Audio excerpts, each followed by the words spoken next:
Mr. President. The Senator from Tennessee. Mr. President, later this week, Senators Blunt, Cassidy, Collins, Roberts, and Young will join me in introducing the School Safety and Mental Health Services Improvement Act.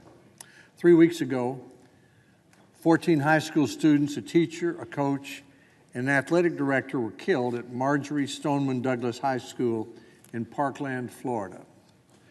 As the authorities try to get to the bottom of exactly what happened in the shooting, many of us in local, state, and federal government have been looking at what can be done to help keep students safe at school.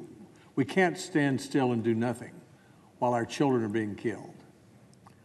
I'm the chairman of the Senate Education and Health Committee and sponsor with Senator Murray of the Every Student Succeeds Act of 2015, which reauthorized the law overseeing kindergarten, elementary, and secondary education. And I also sponsored with Senator Murray the 21st Century Cures Act of 2016, which made the first major mental health reforms in a decade, focusing the federal government's efforts on early intervention. The bill I'm introducing this week with several of my colleagues will help states use every federal dollar available to them to keep their schools safer from violence and have the mental health services they need. This is complementary to a bill Senator Hatch introduced last week that addresses programs in the Judiciary Committee to improve school safety and stop school violence. There are 100,000 public schools in the United States, Mr. President. Most of the responsibility for making them safer for children lies with the state and local governments and families and communities that provide 90% of school funding. But the federal government can and should help create an environment so communities, school boards, and states can create safer schools.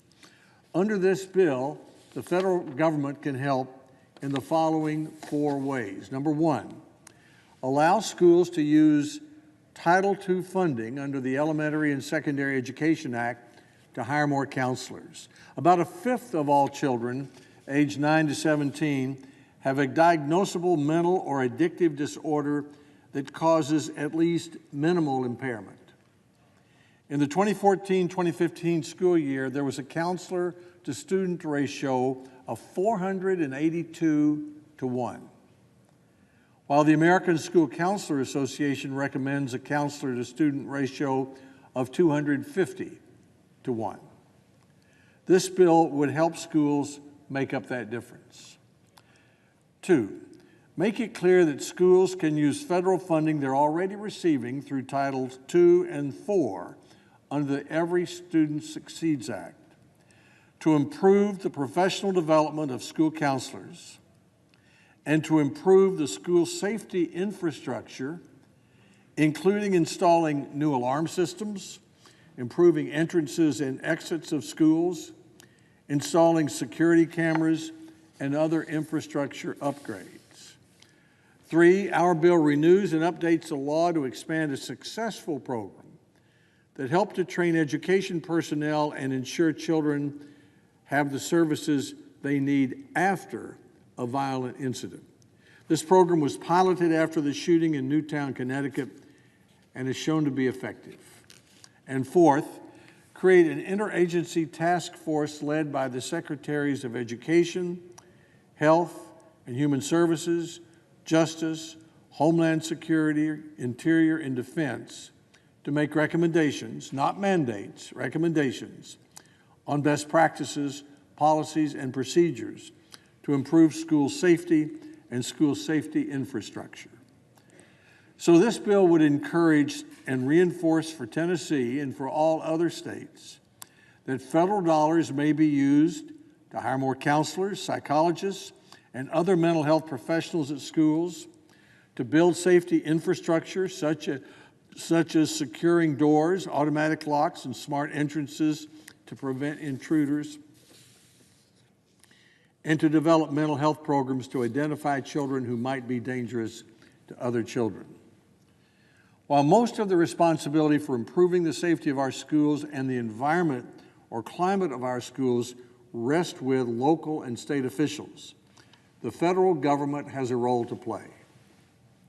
In conclusion, Mr. President, in addition to the policies in this bill that I described, I support President Trump's directive to the Department of Justice to craft regulations to ban so-called bump stocks, which have the effect of making a semi-automatic firearm function more like an automatic firearm. And I, along with 49 other senators, have co-sponsored bipartisan legislation to have more effective background checks. This legislation, sponsored by Senator Murphy and Senator Cornyn, would ensure that federal agencies and states get information about individuals who should be prohibited from buying a gun into the national background check system. I hope my colleagues will co-sponsor and support our legislation to help states use every federal resource available to them to keep their schools safer from violence and have the mental health services they need. Thank the President. I yield the floor.